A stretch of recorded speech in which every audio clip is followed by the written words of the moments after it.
Assalamualaikum warahmatullahi wabarakatuh. Nama saya Abiyasa Faras Lutfian, absen 2 dari kelas 12 MIPA 5. Di sini saya akan menjelaskan tentang munakahat, yaitu pernikahan. Pengertiannya, munakahat dalam bahasa Indonesia, menikah berarti berkumpul atau bersatu. Ada juga dalam istilah syariat, nikah itu berarti melakukan suatu akad atau perjanjian untuk mengikat diri antara seorang laki-laki dengan perempuan.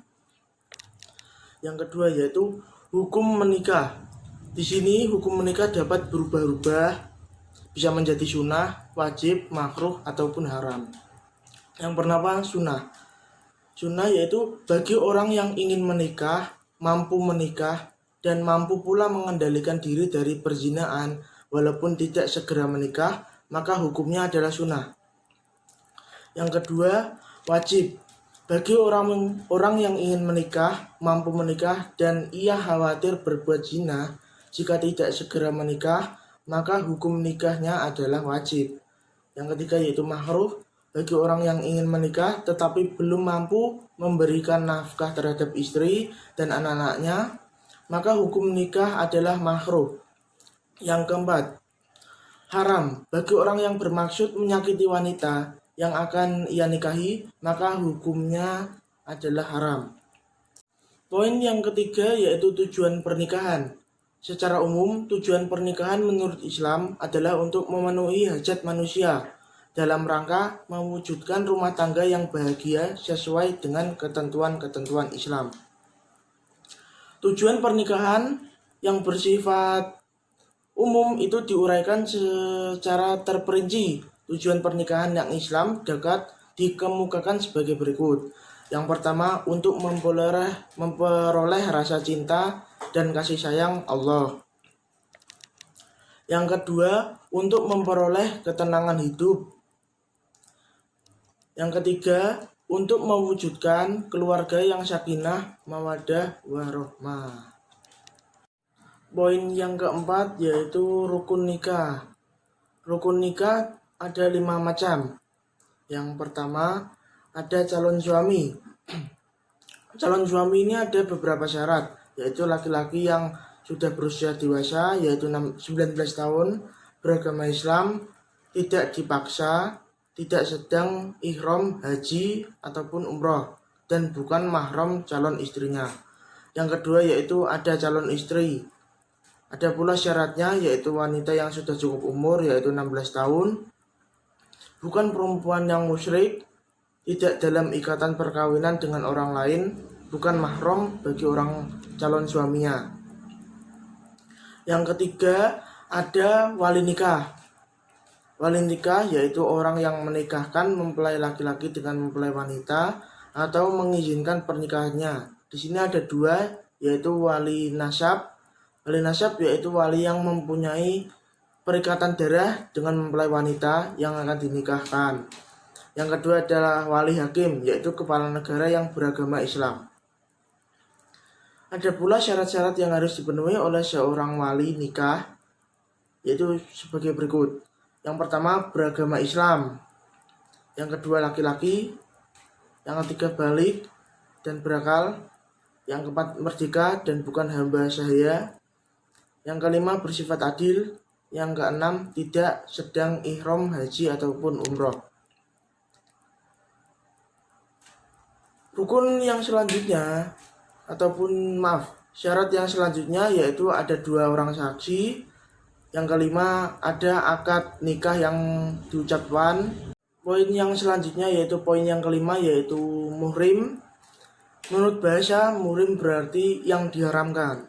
Ada beberapa yang penyebab seorang wanita haram dinikahi, ada 4. Yang pertama, wanita yang haram dinikahi karena keturunan, yaitu ibu kandung, anak perempuan, saudara perempuan. Yang selanjutnya, wanita yang haram dinikahi karena hubungan sesusuan. Yang pertama yaitu ibu yang menyusui, saudara perempuan sesusuan. Yang ketiga, wanita yang haram dinikahi karena perkawinan. Yang pertama, ibu dari istri atau mertua. Yang kedua, anak tiri. Poin yang keenam, kewajiban suami dan istri. Yang pertama, kewajiban suami memberi nafkah, sandang, pangan, dan tempat tinggal kepada istri dan anak-anaknya. Yang kedua, memimpin serta membimbing istri dan anak-anaknya agar menjadi orang yang berguna bagi keluarga, agama, masyarakat, serta bangsa dan negara. Yang ketiga, bergaul dengan istri dan anak-anak dengan baik atau ma'ruf. Yang keempat, membantu istri dalam tugas sehari-hari, terutama dalam mengasuh dan mendidik anak-anaknya agar menjadi anak yang soleh. Yang selanjutnya, kewajiban istri. Yang pertama, taat kepada suami dalam batas-batasan yang sesuai dengan ajaran Islam. Yang kedua, memelihara diri serta kehormatan dan harta benda suami, baik di hadapan atau di belakangnya. Yang ketiga, membantu suami dalam memimpin kesejahteraan dan keselamatan keluarganya. Yang keempat, menerima dan menghormati pemberian suami walaupun sedikit, serta mencukupkan nafkah yang diberikan suami sesuai dengan kekuatan dan kemampuannya, hemat, cermat, dan bijaksana. Yang kelima, yaitu hormat dan sopan kepada suami, anak, dan mendidik anak agar menjadi anak yang soleh. Poin yang selanjutnya yaitu perceraian. Perceraian berarti pemutusan ikatan perkawinan antara suami dan istri. Ada beberapa sebab.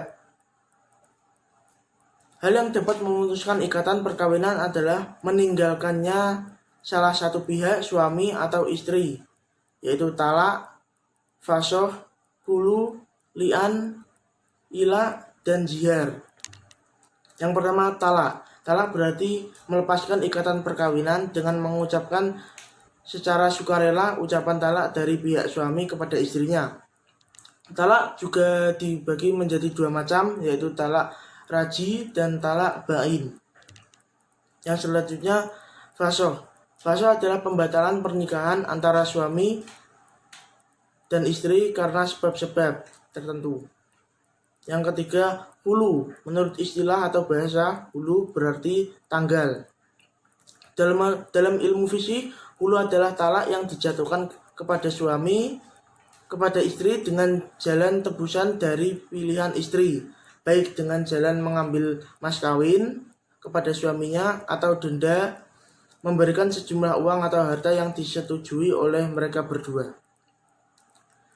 Yang selanjutnya, li'an. Li'an adalah sumpah suami yang menuduh istri berzina atau karena suami tidak dapat mengajukan 4 orang saksi yang melihat istrinya berzina dengan mengangkat sumpah 4 kali di dalam hakim, dan pada ucapan kelima kalinya dia mengatakan laknat. Yang selanjutnya, ela. Ela berarti sumpah suami yang mengatakan bahwa ia tidak akan meniduri istrinya selama 4 bulan atau lebih, atau dalam masa yang tidak ditentukan. Yang selanjutnya, zihar. Zihar adalah ucapan suami yang menyerupakan istri dengan ibunya, seperti suami berkata kepada istrinya, punggungmu sama dengan punggung ibuku. Jika suami mengucapkan kata-kata tersebut dan tidak melanjutkan dengan mentalak istrinya, wajib baginya membayar hafarat dan haram meniduri istrinya sebelum hafarat itu dibayar. Poin yang selanjutnya yaitu masa iddah. Iddah berarti masa menunggu bagi istri yang ditinggal mati atau bercerai dengan suaminya untuk dibolehkan menikah kembali dengan laki-laki lain. Ada beberapa lama masa iddahnya, yaitu yang pertama, iddah karena suami wafat. Suami wafat ini dibagi menjadi 2, bagi istri yang tidak hamil, baik sudah campur dengan suaminya yang wafat atau belum, masa iddahnya adalah 4 bulan 10 hari.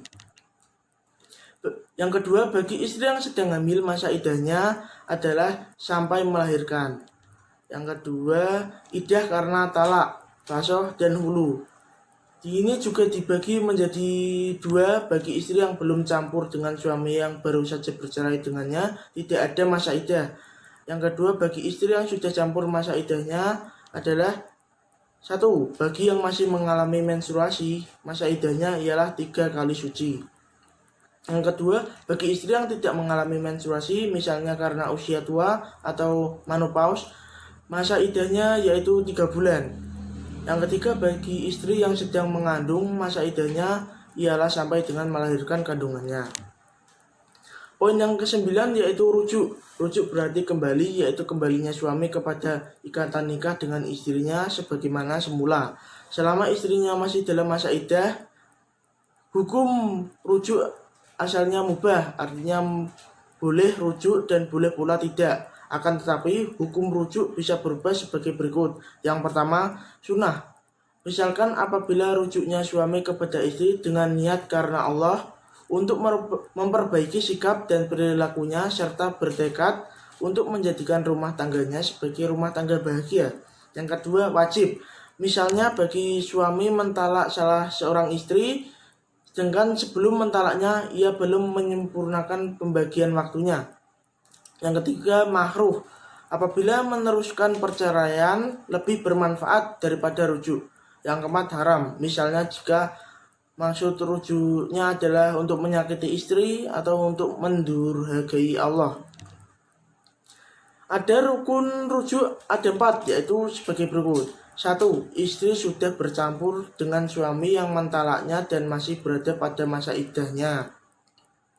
Yang kedua, keinginan rujuk suami atas kehendak sendiri, bukan karena dipaksa.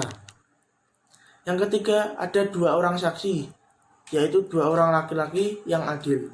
Yang keempat, ada sigat atau ucapan rujuk, misalnya suami berkata kepada istri yang diceraikan selama berada masa iddahnya, saya rujuk kepada engkau. Poin yang selanjutnya yaitu hikmah pernikahan. Menjelaskan tentang hikmah pernikahan yang islami antara lain 1. Memenuhi kebutuhan seksual dengan cara yang diridhoi Allah dan menghindari cara yang dimurkai Allah seperti penzinaan. Nomor 2, pernikahan merupakan cara yang benar, baik dan diridhoi Allah untuk memperoleh anak serta mengembangkan keturunan yang sah. Yang ketiga, melalui pernikahan suami istri dapat memupuk rasa tanggung jawab membagi dalam rangka memelihara, mengasuh dan mendidik anak-anaknya, sehingga memberikan motivasi yang kuat untuk membahagiakan orang-orang yang menjadi tanggung jawabnya.